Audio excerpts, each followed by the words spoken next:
Okay, so I'm going to show you how to do the water test for your Instant Pot. This is not something that you have to do. It's not going to make your Instant Pot work better or not work if you don't do it. All that the water test does is it ensures that your Instant Pot is working properly before you use it. And it also just gives you a chance to get comfortable with the functions and the sounds that an Instant Pot makes.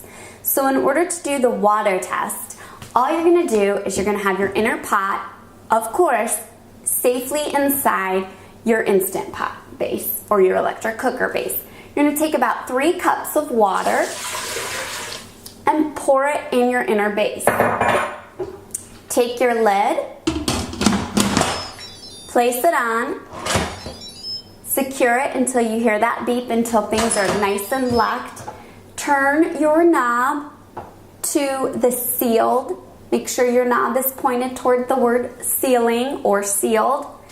And then you're going to hit the steam button for 3 minutes. You can also hit manual and adjust for 3 minutes as well. This is just 3 minutes on high pressure.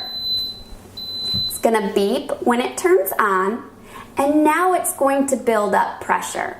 This can take anywhere from 3 to 10 minutes based on how much volume you have inside your Instant Pot. As it's coming to pressure, you're going to hear it start to bubble, the water's boiling, pressure is being trapped inside this Instant Pot, and some steam is going to come out of your valve. That's okay, that's normal. Once it reaches pressure, the little silver knob you'll see will pop up. You'll stop hearing steam come from your valve, and the timer will start to count down from 3 minutes. Okay, so coming back to you after the water test has been started, our pressure has been reached. We're at 1 minute left for the high pressure. Once your 1 minute is over, what's going to happen is that you're going to hear a beep like this, and your pressure cooker is going to say its default, which is low 000. And what that's telling you is anytime you cook in your Instant Pot, if you don't hit the off button, it's going to default to keep warm. So that low is just to keep warm, and that way if like you're cooking stew or something and you just want to let it sit there for a couple hours, your Instant Pot will hold it at a perfect temperature. So that's a great feature. Today with the water test, it's a great time for me to show you what to do for a quick release. So what you're going to do, you want to make sure, first of all, that your Instant Pot is never placed under a cabinet when you do a quick release, because you want the steam to be able to escape and not warp your cabinets. You know, it's pretty hot. So that's just a tip. One time it wouldn't hurt your cabinets, but over and over it certainly could. So I just would advise you to do it in an open space. So you need to knock your valve from the sealed to the vent. Now that's very hot, and this is the time that a burn could happen if you're not careful. If you stick your face over the valve, that's dangerous, or if you used your fingers to turn the valve. So what I suggest doing, I like to use a wooden spoon and a kitchen towel.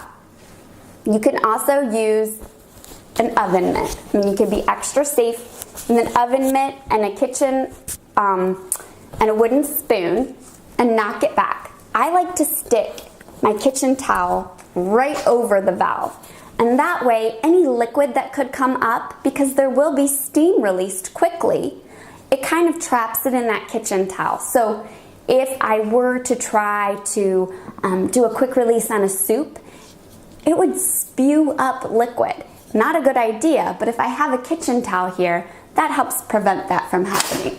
So that you guys can see the steam come up, I'm just going to omit the kitchen towel and use the wooden spoon. I'm going to knock it from the sealed to the venting.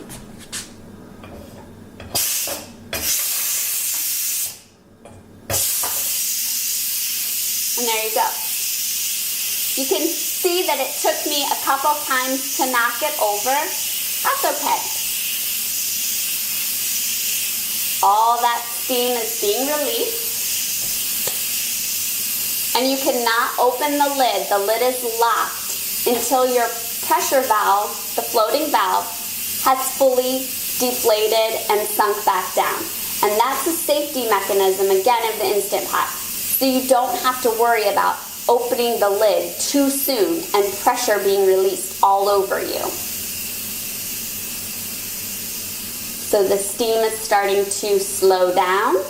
It can take anywhere from a minute to 2 minutes for that steam to fully release, sometimes only 20 seconds.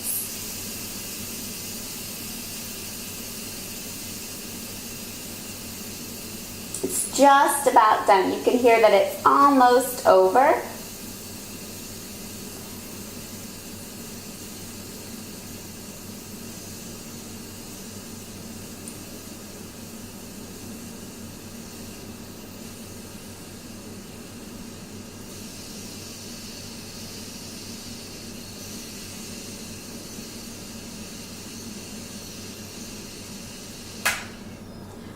Okay, the valve has dropped, and so now I can easily open my lid. Ta-da! I cooked water. Again, the water test is just to show you how the Instant Pot works, for you to get familiar with the sounds that you're going to be hearing, and to make sure that you received a properly functioning Instant Pot. So that's it. You're ready to get cooking. So let the fun begin.